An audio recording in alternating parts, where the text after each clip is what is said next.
بسم اللہ الرحمن الرحیم اعوذ باللہ من الشیطان الرجیم بسم اللہ الرحمن الرحیم صلی اللہ علی رسولہ الکریم وآلہ الاطیبین الاطہرین المعصومین السلام علیکم ورحمۃ اللہ وبرکاتہ۔ طلاب کرام عزیز، کیسے ہیں؟ امید کرتے ہیں آپ خیر و عافیت سے ہوں گے۔ دروس فی علم الاصول حلقہ ثالثہ کا سبق نمبر 257 آغاز کر رہے ہیں، جس میں عنوان قرار دیا گیا ہے کتاب کی عبارت الثانیۃ ان الاستصحاب یتقوم سے لے کر مقدار ما یثبت الاستصحاب تک۔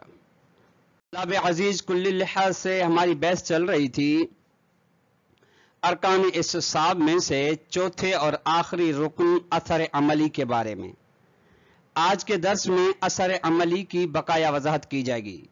کچھ وضاحت گزشتہ درس میں بیان ہو گئی، اب بقایا وضاحت آج کے درس میں تبیین کی جائے گی۔ الثانیہ تو یہ دوسری تبیین ہے رکن چہارم کی تبیین کے طور پر، مطلب کہ اثر عملی جو کہ رکن ہے تو فرمایا گیا کہ اس کو تین طریقوں سے بیان کرنا ممکن ہے، یعنی اس کے رکن عملی ہونے کے تین بیانات ہیں، ان سے بیان اول کی وضاحت ہو گئی، اب بیان دوم و سوم کی آج کے درس میں بیان کیا جائے گا۔ فرماتے ہیں ان الثانیہ تو دوسرا یہ کہ ان الاستصحاب یتقوم بأن یکون للمستصحب قابلا للتنجیز والتعذیر۔ استصحاب اپنے اندر قوام رکھتا ہے اس بات کا کہ مستصحب قابلیت رکھتا ہوگا منجزیت کے لیے اور معذریت کے لیے۔ ولا یکفی مجرد ترتب الاثر علی نفس تعبد الاستصحابی، اور کافی نہیں ہے فقط کہ ہم اثر کو مترتب کریں، اثر سے مراد وہ اثر عملی خود تعبد استصحابی پر، یعنی استصحاب پہ پابند ہونے پر ضروری نہیں ہے، کافی نہیں ہے کہ ہم فقط اثر کے قائل ہو جائیں بدون اس کے کہ وہ منجز ہو یا معذر ہو، بلکہ نہیں، مستصحب کے لیے ضروری ہے کہ وہ منجزیت کی قابلیت رکھتا ہو اور معذریت کی۔ ولا فرق فی قابلیت المستصحب للمنجزیت والمعذریت۔ اب یہاں پہ کوئی فرق نہیں پڑتا اس بات میں کہ مستصحب یعنی جس کو استصحاب کیا جا رہا ہے اس کی قابلیت ہے منجزت معذرت کے لیے، اس میں کوئی فرق نہیں کہ بین ان تکون بے اعتبار یہ منجزت معذریت بے اعتبار استصحاب کے لحاظ سے حکم شرعی خود حکم شرعی ہو، یعنی فرض کریں طہارت و نجاست و حرمات، اور عدم حکم شرعی یا حکم شرعی نہ ہو، اور موضوع لحکم یا حکم شرعی کا موضوع ہو، یہ تب بھی فرق نہیں کرتا۔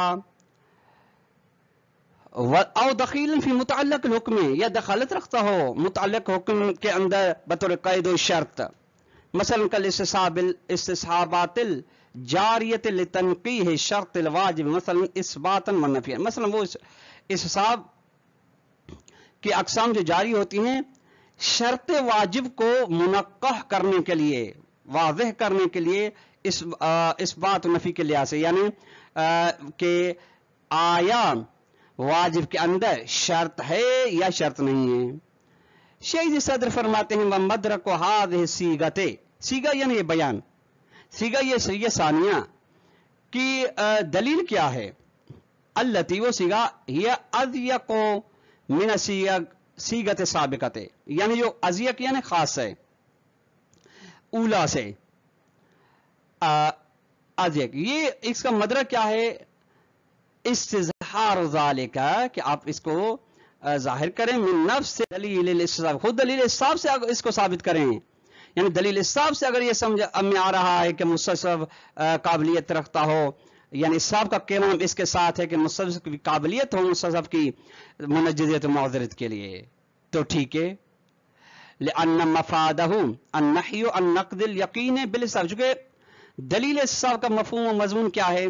لا تنقض الیقین بشک، یعنی نہیں کی گئی ہے کہ آپ ہرگز یقین کو نہ توڑیں شک کے ذریعے سے، یعنی اگر یقین کے بعد شک عارض ہو رہا ہے تو آپ شک کی پرواہ نہ کریں، چونکہ اگر آپ شک کی پرواہ کر رہے ہیں تو گویا کہ آپ یقین کو توڑ رہے ہیں۔ والنقض ہونا لیس هو النقض الحقیقی، یہاں پہ نقض حقیقی نہیں ہے، یعنی کسی چیز کی حقیقت کو تبدیل کر دینا، یہ نہیں ہے کسی چیز کی حقیقت کو مٹا دینا، بلکہ اس کو ملغا کرا دینا، بلکہ اس کو نظر انداز کرنا مراد ہے۔ لأنه واقع، چونکہ یقین یہاں پہ واقع ہے، چونکہ نقض یہاں پہ واقع ہوا ہے، لا محل یقینا ولا مان نہیا، جب نقض ہے تو پھر نقض سے نہیں کا کوئی معنی نہیں بنتا، بلکہ اچھا جب نقض حقیقی مراد نہیں ہے تو کون سا ہے؟ بلکہ وَإِنَّمَا هُوَ نقض العملی، نقض عملی مراد۔ نقض عملی تو لا بعدید کون سا ہے؟ یعنی مقام عمل میں اگر پہلے آپ کے پاس یقین ہے اسی چیز کے بارے میں جس کے بارے میں یقین تھا، پھر کچھ لمحات، کچھ دن، کچھ اوقات بعد شک عارض ہو رہا ہے تو مقام عمل میں آپ شک کی پرواہ نہ کریں، یہ مراد ہے۔ نقض عملی ہے، نقض عملی یعنی اگر شک کی پرواہ کر رہے ہیں تو مقام عمل میں آپ یقین کو توڑ رہے ہیں۔ وفرض نقض العملی للیقین، نقض عملی کو یقین کے لیے فرض کرنا ہوا یہ فرض ہے، وہ فرض ان الیقین بحسب طبعہ لہ اقتضاء عملی لینقض عملا، وہ فرض یہ کرنا کہ یقین اپنی ذات اور طبیعت کے لحاظ سے اقتضاء عملی کرتا ہے تاکہ عملی لحاظ سے نقص کر سکے۔ والاقتضاء عملی یقین، اقتضاء عملی یقین کے لیے انما یکون بلحاظ کاشفتہ، اس لیے کہ یقین کاشف واقع ہوتا ہے، اس لیے اقتضاء عملی ہے اس کے اندر۔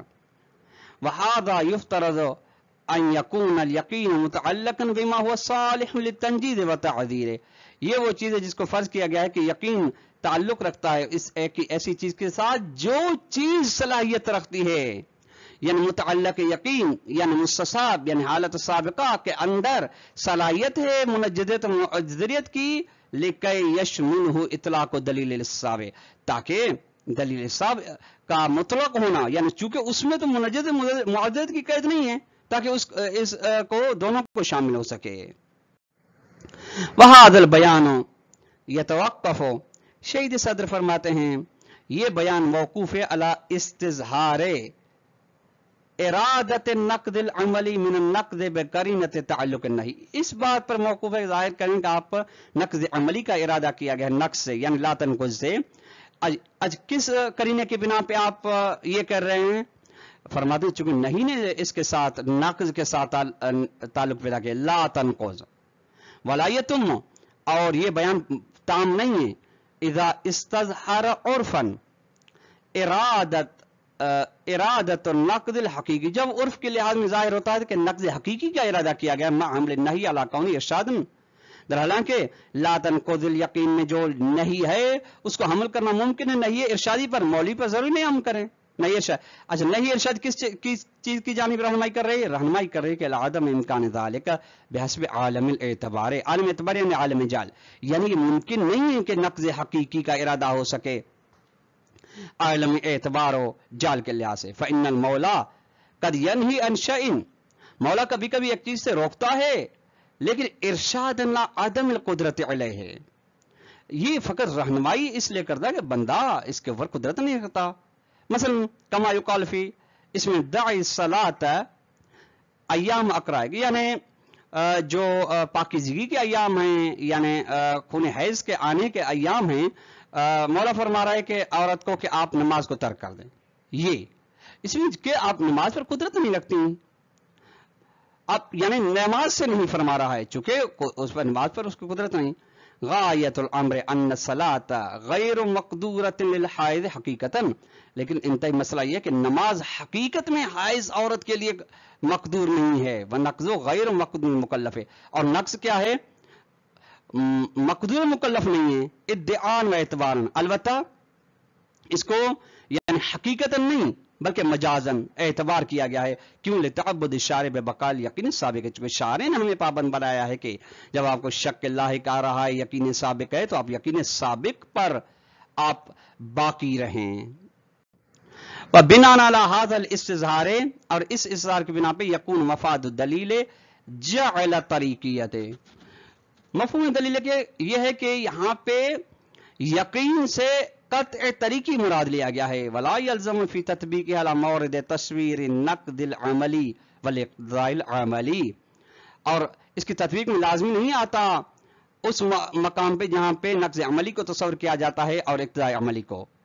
ٹھیک غیر، لیکن انه یکفی لتعیین صیغۃ ثانیۃ فی مقابل الاولی، لیکن کافی ہے پہلے صیغے پہلے بیان کے مقابلے میں دوسرے بیان کو معین کرنے کے لیے کافی ہے اجمال الدلیل و ترددہ. یہ بات کافی ہے کہ دلیل مجمل ہے یعنی مردد ہے بین الاحتمالین، دو احتمالوں کے درمیان میں.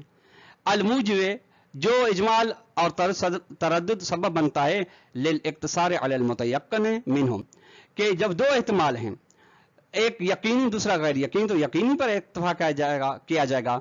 والمتیقن ما تقرر صیغۃ الثانیۃ، اور یقینی وہی چیز ہے جس کو یہ دوسرا بیان ثابت کر رہا ہے کہ استصحاب کا قوام اس کے ذریعے سے کہ مستصحب قابلیت منجزۃ معذرت رکھتا ہو.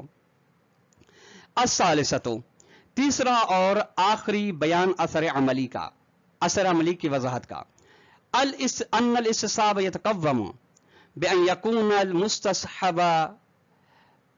يكون المستصحب حکما شرعیا اور موضوعا لحکم شرعی.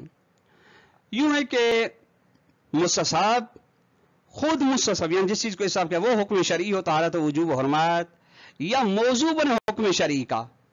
فرض کریں نماز ہے، نماز کے لیے حکم وجوب ہے وغیرہ، یا فرض کرتے ہیں کہ عورت کے لیے حرام ہے نماز پڑھنا مخصوص ایام میں.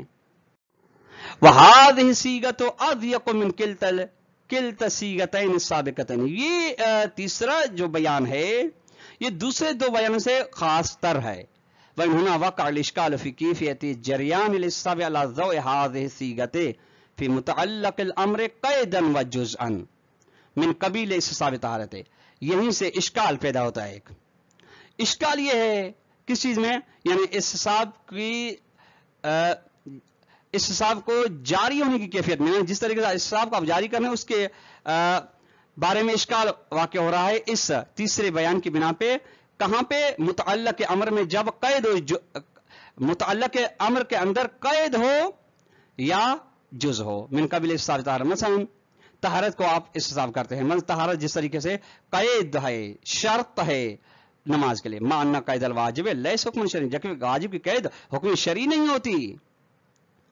حکم شرعی کیا وجوب ہے، ولا موضوعن. اور اچھا وہ قید فرض کریں نماز کے لیے طہارت، یہ طہارت موضوع حکم شرعی بھی نہیں ہے، یترتب علی حکم شرعی جس پر حکم شرعی موقوف ہو. کیوں؟ لأن الوجوب یترتب علی موضوع لا علی متعلق، چونکہ وجوب ہمیشہ موضوع کے اوپر آتا ہے، متعلق کے اوپر نہیں آتا. موضوع کیا مکلف ہے، متعلق وہ کیا افعال مکلفین. وقد يدفع الاشکال، اس اشکال کو دور کیا جا سکتا ہے یوں کہ بأن ایجاد المتعلق مسقط للامر، خود متعلق کو ایجاد کرنا یہ سبب بنتا ہے کہ امر جو مولانا فرض وہ ساکت ہو جائے. فموضوع، اور یہی موضوع لعدم ہی عدم متعلق فیجری استصحاب، و استصحاب جاری ہوگا. کس چیز کے لیے استصحاب جاری کریں گے؟ اثبات عدم الامر وسکوتی، کہ امر نہیں ہے، امر ساکت ہو چکا ہے. وهذا دفع بحاجت من ناحیت الى توسعة المقصود من الحکم. شہید صدر فرماتے ہیں یہ جو جواب اشکال ہے یہ کچھ محتاج ہے کہ ہم اس کو اس کے اندر جو حکم بیان کیا جائے وہ حکم سے جو مقصود اور مراد ہے اس کے اندر وسعت دیں ہم. وہ یوں کہ بجعلی حکم کو ہم کرا دیں شاملا لعدم الحکم، یعنی حکم اور عدم حکم کو بھی شامل ہو. ایک دوسری تعویل یہ کریں کہ من حاجت من ناحیت اخرى، دوسری لحاظ سے یہ دفع اور یہ جواب اشکال محتاج ہے کہ الی ان تسلیم بان الايجاد المتعلق مسقط لنفس الامر، یہ تسلیم کیا جائے کہ متعلق کو ایجاد کرنا سبب بنتا ہے کہ خود امر ساکت ہو جائے، لیکن لا لفاعلیتی، اس فاعلیت کے لیے سکوت کا سبب نہیں بنتا ایجاد متعلق علامہ تقدم، جس بنا پہ یعنی یہ بات اس بنا پر ہے جو بیان ہو گئی ہے، گزر گئی. اولا فی دفع الاشکال، بہتر جو چیز ہمیں نظر آ رہی ہے اشکال کو دور کرنے کے بارے میں، وہ ہے رفض هذه صیغۃ الثالثۃ، ہم اسی تبیین ثانی کو ہی ختم کر لیں، اس کو ہی نہ مانیں. اذ لا دلیل علی سوى احد امر، چونکہ پہلی بات کہ اس کے اوپر کوئی دلیل نہیں ہے اس تبیین ثانی پر، ثالث پر. اگر ہے بھی تو فقط دو چیزوں میں سے کوئی ایک ہے. الاول، پہلی ہے ان المستصحب اذا لم يكن حکما شرعیا، جب حکم مستصحب جس کو حساب کیا جائے حکم شرعی بھی نہ ہو، ولا موضوع لحکم شرعی، نہ حکم شرعی کا موضوع ہو، تو کان اجنبی عن الشارع، تو اشارے سے یہ دور ہو جائے، اجنبی ہو جائے. جب اشارے کی نظر سے دور ہے تو فلا معنی للتعبد باشارت، کو پھر کوئی معنی نہیں بنتا کہ ہمیں شارع پابند بنا اس مستصحب پر عمل کرنے کے لیے. چونکہ شارع مستصحب پر عمل کرنے کے لیے ہمیں تب پابند بنا سکتا ہے، تب تعبد کر سکتا ہے جب اس کا کے اوپر حکم شرعی ہو یا موضوع حکم شرعی ہو. والجواب ان ذالک، جواب اس کا یہ کہ ان تعبد الشرعی معقول، تعبد شرعی درست ہے، فی کل مورد، ہر اس مقام میں، ینتہی فی ہے، جس مقام میں اختتام ہوتا ہے تعبد کا، الی التنجیز و تعزیر، معذریت و منجزیت کا سبب بنے. بہذا لا یختص بما ذکر، یہ جو بیان یہاں پہ ذکر کیا گیا ہے اس کے ساتھ یہ مخصوص نہیں ہے. فإن التعبد بوقوع امتصال عدمہ، بس امتصال واقع ہونے کے بارے میں مولا کا تعبد کرنا ہم مکلفین کو، یا عدم امتصال کے بارے میں یہ ینتہی الی ذالک، یہ بھی منتہی ہوتا ہے اسی تک. الثانی، دوسری صورت یہ بنتی ہے کہ ان مفاد دلیل الصاف جعل الحکم المماثل ظاہرا، کہ دلیل صاف کے مفہوم کو ہم کیا قرار دیں کہ حکم مماثل قرار دیں، ظاہری، یعنی ظاہر میں حکم مماثل یعنی جو حکم واقعی کے ساتھ مواصلت رکھتا ہو یا دیگر حکم ظاہری کے ساتھ. تو فلا بد ان یکون المستصحب حکما شرعیا، تو اس صورت میں ضرور مستصحب حکم شرعی ہو اور موضوع لحکم شرعی، یا حکم شرعی کا موضوع، تاکہ لیمکن جعل حکم المماثل علی طبقی، تاکہ ممکن ہو ہمارے لیے حکم مماثل کو جعل کرنا اسی کے مطابق.